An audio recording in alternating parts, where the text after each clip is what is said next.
This keyboard is called the Angle Vertex, and I actually received it for free from the company to review, but I just never got around to building it because of life. So this keyboard costs around $550 US, but if you own a Chinese sweatshop like me, it should cost around $100 US. So it is quite an expensive custom keyboard, and it really does beg the question, is it worth it?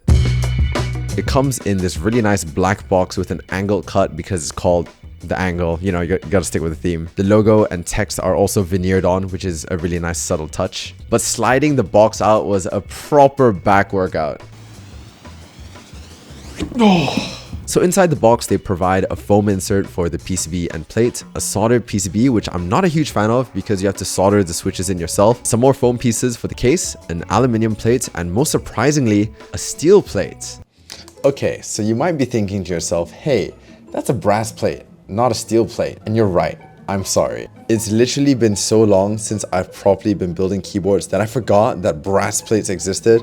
And I saw a shiny metal thing and I was like, whoa, steel. So yeah, for the whole video, if you hear me call it steel, ignore it, it is brass.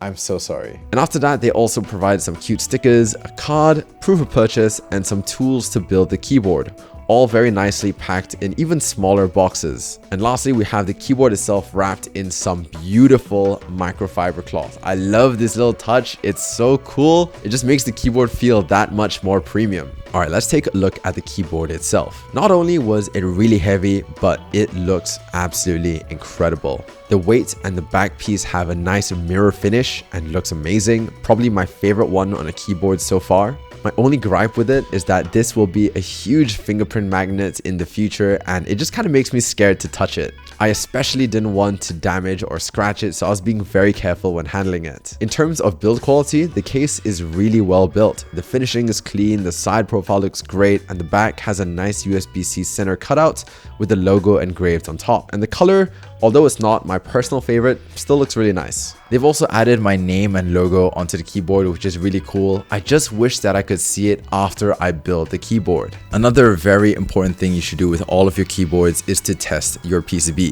If you have a metal tweezer, you should plug in your PCB to your computer, poke the holes of the switches to test if they respond. If all of them respond, that means you have a working PCB, congrats. If not, then you should either double check the PCB or contact the vendor who sold you the keyboard. The first thing I noticed when I wanted to build this keyboard is that I almost had no switches left in my inventory. I haven't really been keeping up with custom keyboards, so it's been a while since I last purchased any keyboard switches. Thankfully, I have some lavenders that I received from lubed switches while I was in the UK. These are 65-gram linear switches that come pre-lubed by lubed switches, so massive thank you to them. So if you're a company that would like to send me some new keyboard switches, please do, because I am running out. So for the plate, I originally wanted to go with aluminium, but I was really fascinated by the steel plate. I've never used it in any of my builds before, and I just thought it would be very interesting to try out. So before we solder any switches on, the first thing we should usually do is try out the stabilizers to make sure that the layout we want can actually fit with the stabilizers we're going to be using. I'm also very basic, so I like all of my keyboards to just have a standard ANSI layout. As for the stabilizers, thankfully I had some lying around, so I was able to just use those. If you've watched my channel for a while, you probably know that I made a tutorial on the Holy mod, and while I still really like it, I also want to try learning other methods of tuning stabilizers. A lot of people complain that the Holy mod was too mushy or inconsistent, so I really want to try find a new method that works really well and is also very accessible. These are Duroc V2 screw-in stabilizers, and these are the usual ones that I go for. I don't know if there have been any new stabilizers that are much better, but if there are, please let me know down in the comments below. All right, now it's time for everyone's favorite part, inhaling cancer fuel. I mean, soldering. Sorry, my bad, soldering. A lot of people tell me that they actually really enjoy soldering, that it's really satisfying and fun and it's super chill. And honestly, you're wrong. We should make soldering more entertaining. All right, so my first idea is that we should add positive reinforcement. I think this first part is key. We should be celebrating every time they have a joint that looks pretty good. So let's have like a yay sound effect. Nice. Thank you. Great job. Thank you. Great job, brown boy.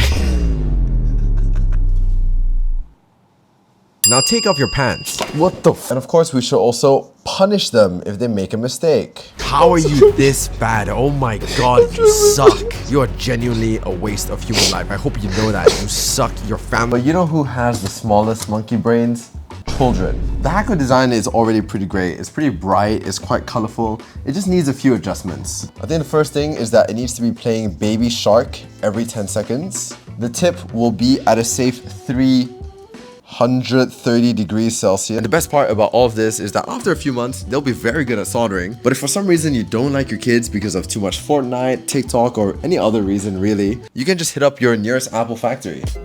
And now that my channel is demonetized, let's assemble the keyboard. This keyboard uses a leaf spring gasket mount system, and it's actually really simple to put together, but I still watched the tutorial because I'm an idiot and I did not want to mess up yet another keyboard. To attach the gaskets, you can use your fingers, but I prefer using a tweezer. It allows me to have a lot more accuracy with my placement. And after all of the gaskets are firmly attached, we can insert the foam into the case and screw the case back together. I also recently got a new electric screwdriver and it just makes this whole process so much easier. Alright, now it's finally time for the keycaps. So over the years, I have been accumulating a lot of GMK keycaps, and I really wanted to use my GMK dot set for this board, but it just didn't really fit with the overall color scheme of the board because this keyboard has a bit of a dark turquoise is how I describe it, and GMK dots is a very dark navy. So instead I'm going to be using my GMK rainy day set, which has a bit more of a muted dark vibe to it. After that, I tested some of the stabilizers and I realized that some of them sounded a bit off, so I had to add some lube into the back of the stabilizers to reduce the rattling sound. And once we're done, we can connect the PCB back to the daughter board and screw the case back together.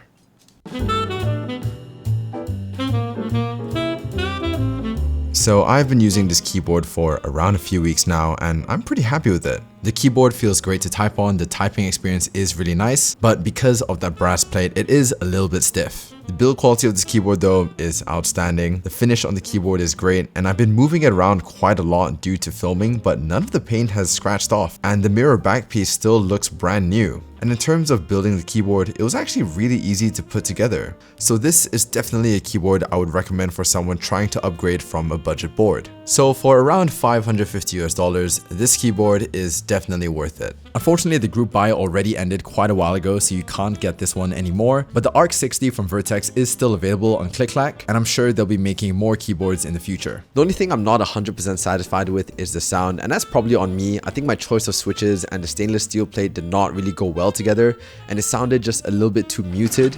Hi, Future Hamaji here.